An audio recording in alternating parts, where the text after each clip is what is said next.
जय श्री कृष्णा। आज जानकारी लेकर आए इस विषय के ऊपर कि बहुत सारे जो साधक हैं, साधना करना चाहते हैं, साधना के विषय में जानकारी चाहते हैं, उनके लिए ये बहुत ही खुशखबरी है, बहुत ही बड़ी खुशखबरी है कि जैसा कि अब समय आ रहा है उसमें आप बहुत सारी साधनाएं कर सकते हैं, जप कर सकते हैं। और एक बात ध्यान रखना कि किसी भी व्यक्ति, कोई भी साधक है, अगर आप जीवन में कुछ भी चाहते हैं, अध्यात्म के क्षेत्र में कुछ भी चाहते हैं, तो आपको जप और साधना करना बहुत ही महत्वपूर्ण है। इस बात का ध्यान रखना। आप ज्ञान लेना चाहते हैं, अध्यात्म के क्षेत्र में आपको बहुत मिलेगा। आप जो चाहते हैं वो आपको अध्यात्म में मिलेगा, लेकिन खुद की भक्ति और खुद की शक्ति बढ़ाना बहुत आवश्यक है। अगर वो आप नहीं बढ़ाएंगे, वो आप नहीं करेंगे, तो जीवन में कुछ भी करना आपके लिए मुश्किल हो जाएगा। सबसे बड़ा जो मुख्य कारण आपका होता है वो भक्ति करना ही होता है, जप साधना करना ही होता है। और अगर आप जप नहीं करेंगे, भक्ति नहीं करेंगे, तो फिर अंत जो होता है वो बहुत बुरा होता है। इसलिए साधना करना जरूरी है। आने वाले समय में बहुत ही, सबसे पहले तो आपको बताते हैं कि जो लोग महालक्ष्मी का व्रत रखते हैं उन लोगों को शुभकामनाएं। जैसा कि महालक्ष्मी का जो व्रत है 15-16 दिन का, वो व्रत आने वाला है, तो आप रख सकते हैं। जो भी लोग रखते हैं उनके लिए शुभकामनाएं। साथ में अभी अधिक मास भी शुरू होने वाला है, जिसमें भी बहुत ही बड़ी संख्या में जो विष्णु भक्त हैं, जो कृष्ण भक्त हैं, वो लोग साधनाएं करते हैं, या फिर उस समय वो अच्छे स्त्रोत जैसे श्री विष्णु सहस्त्रनाम स्त्रोत का पाठ करते हैं, या श्रीमद् भागवत कथा का श्रवण करते हैं, पाठ भी करते हैं बहुत सारे साधक घर में, वो भी आप कर सकते हैं। साथ में फिर उसके बाद फिर आपको नवरात्रि भी है। नवरात्रि के पहले अभी आप देखेंगे तो आपको श्राद्ध भी आएंगे। अधिक मास के पहले आपको श्राद्ध भी आएंगे। श्राद्ध में भी अपने पुरखों के लिए बहुत कुछ आपको करना है, तो उस समय भी आप अपने पुरखों की जो है सेवा कर सकते हैं। एक बात ध्यान रखना, जब श्राद्ध आएंगे तो आप श्राद्ध अवश्य करना। 15 दिन घर में बहुत ही अच्छे से श्राद्ध करना, उसमें कोई कमी मत छोड़ना, क्योंकि जो पितृ होते हैं, कहा जाता है, माना जाता है कि देवताओं से भी ऊपर उनका स्थान होता है। तो इसी वजह से आप उनके लिए अच्छे से अच्छा जो है श्राद्ध करना। और अच्छे से अच्छा का मतलब ये नहीं कि बहुत ज्यादा पैसे खर्च करना है। अच्छे से अच्छा करने का मतलब ये है कि बहुत ही सम्मान के साथ करना, तो ये बहुत ही अच्छा होगा। ये दिव्य ज्योति जल रही है, आप देख सकते हैं, हिलाएंगे। हाँ, तो आपको क्या करना है कि बहुत ही अच्छे से श्राद्ध करना उनका। जब अभी श्राद्ध पक्ष शुरू होंगे और उसके बाद नवरात्रि की साधना भी करना है। जैसा कि कुछ साधक बोल रहे थे कि हमें साधना करना है तो हम शिव पंचाक्षरी जो मंत्र है उसका जप करना चाहते हैं, तो आप वो भी कर सकते हैं, बहुत अच्छी बात है। इसमें कोई परेशानी वाली बात नहीं है, आप कर सकते हैं। लेकिन एक बात ध्यान रखना कि जैसे कि नवरात्रि आ रही है, तो अभी कोई भी जब आप करें तो ऐसा करना कि वो नवरात्रि के पहले ही समाप्त हो जाए, और फिर नवरात्रि में आप अपनी इच्छा अनुसार, अगर देवी भक्त हैं आप, या देवी की साधना करते हैं, तो वो जप करें। साथ में जो कुछ साधक हैं जो ये कह रहे थे, जो हमें बता रहे थे कि इस तरीके से जो है नया व्यापार शुरू करना चाहते हैं वो, या फिर कर सकते हैं। एक बात ध्यान रखना, अगर आपकी स्थिति आर्थिक स्थिति ठीक है, अगर आपको लगता है कि आपको और अधिक धन की आवश्यकता नहीं है, तो फिर आप अपना समय जो है वो अध्यात्म में बिताएं। अगर पहले से आपका कोई व्यवसाय चल रहा है, पहले से आपकी आर्थिक स्थिति ठीक है, तो ज्यादा पैसे के पीछे ना लगे। इस बात का ध्यान रखना। किसी भी चीज की जो अधिक जो कामना होती है वो इंसान को गर्त में लेके जाती है, इस बात का ध्यान रखना। अगर बात हमारी करें, श्री महालक्ष्मी रत्न केंद्र जो है, ये एकमात्र ऐसा नहीं है कि सिर्फ पूजन सामग्री जो है इसमें काम करते हैं। पूजन सामग्री तो पहले जो था कम देते थे, ज्यादा नहीं देते थे, कुछ गिने चुने लोगों को जो जिनको व्यक्तिगत तौर पर जानते थे उनको देते थे। बाद में आप लोगों के लिए व्यवस्था जो है कराई है। श्री महालक्ष्मी रत्न केंद्र जो है वो अन्य नाम से अपना खुद का जो है दूसरे भी जो खेती से निकले हुई सामग्रियां होती हैं, जैसे कि दालें होती हैं, मसाले होते हैं, ऐसे दूसरी चीजों का भी काम चलता है श्री महालक्ष्मी रत्न केंद्र का, जो हम नहीं देखते, वो दूसरे साधक देखते हैं, वो लोग संभालते हैं। तो काम बहुत सारे हैं, लेकिन उनमें उतना समय हम नहीं देते। और बात अगर पैसे की करें, जैसे कुछ लोग कह रहे थे कि कुछ संस्था के लोग थे जो कि बहुत अच्छी रकम देके कह रहे थे कि हमारी संस्था से जुड़ के आप काम करो तो इतना ज्यादा पैसा आपको दिया जाएगा। तो एक बात बता दें कि पैसा हमारे लिए ना पहले मायने रखता था, ना पैसा हमारे लिए आज मायने रखता है।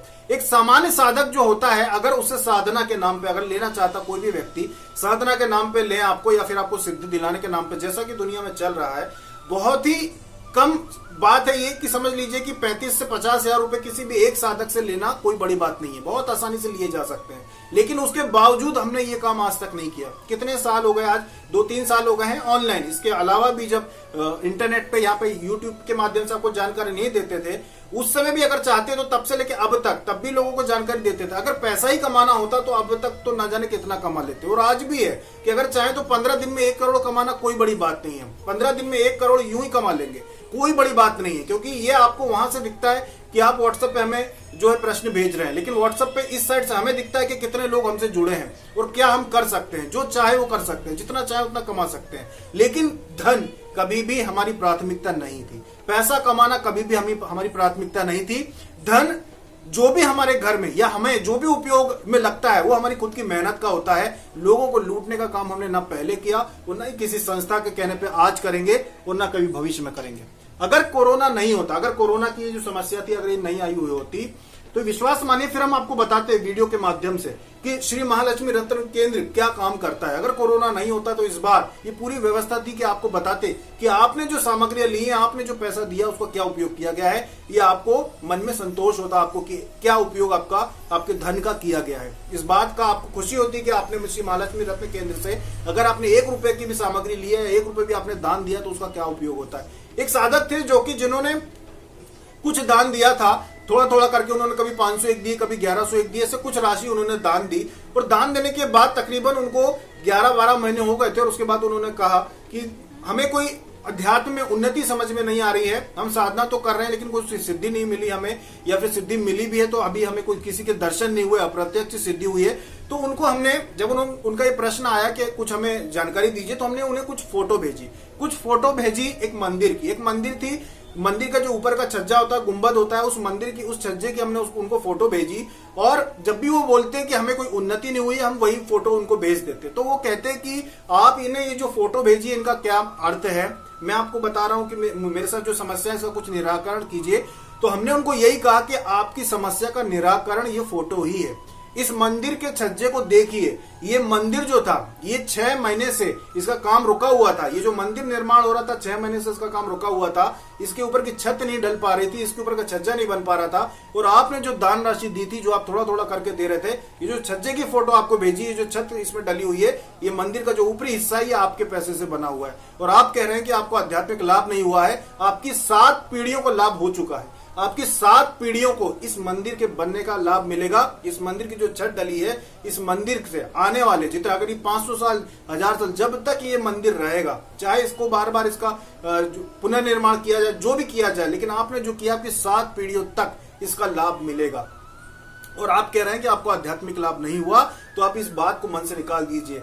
जब भी आप अध्यात्म के मार्ग पे चलते हैं, जाने अनजाने आपसे ऐसे पुण्य काम होते रहते हैं जिनके विषय में आपने कभी सोचा भी नहीं होगा। आप कभी नहीं सोचते होंगे कि ऐसे पुण्य काम हमारे हाथों हो जाएंगे। आपने कभी सोचा भी नहीं होगा, ना सोचेंगे और ना सोच पाएंगे कि कहां कहां आपसे पुण्य हो जाएगा। जो छोटी छोटी तरीके आपको बताए जाते हैं जीव जंतुओं की सेवा के लिए कि आटा और शक्कर डालिए या फिर आप गाय को रोटी दीजिए, जो छोटे छोटे चीजें बताई जाती हैं, आपको पता भी नहीं चलेगा कि अध्यात्म की मार्ग पे आपको कहां कहां लाभ मिल जाएगा। अब बात करें धन की, तो धन की जो लालसा थी वो पहले भी नहीं थी। आज भी ये जो आप साधना करते हैं, एक साधना की सामग्री आपको 1000-1500 में, या अगर कोई ज्यादा कोई साधना करता है 2-3 हजार रुपए में जो आप सामग्रियां ले लेते हैं, साल भर में 2 साल में लेते हैं, ये कोई बड़ी बात नहीं। ये तो वही चीजें जो बाजार में भी आपको उसी कीमत में मिलेगी, पर नकली चीजें मिलेगी। तो ये जो आपको एक साधना आपकी हो जाती है 1000-1500 रुपए में, चाहते तो उसमें आपसे हम 50,000 तक रुपए ले लेते, पर यह काम हमने नहीं सीखा और ना कभी किया। और इसीलिए सिद्धियां कितने लोगों को मिली, बहुत सारे लोगों को सिद्धियां मिली। बाद में वो गए दूसरी जगह गए, जब सिद्धि मिल गई उसके बावजूद वो दूसरे लोगों के पीछे लगे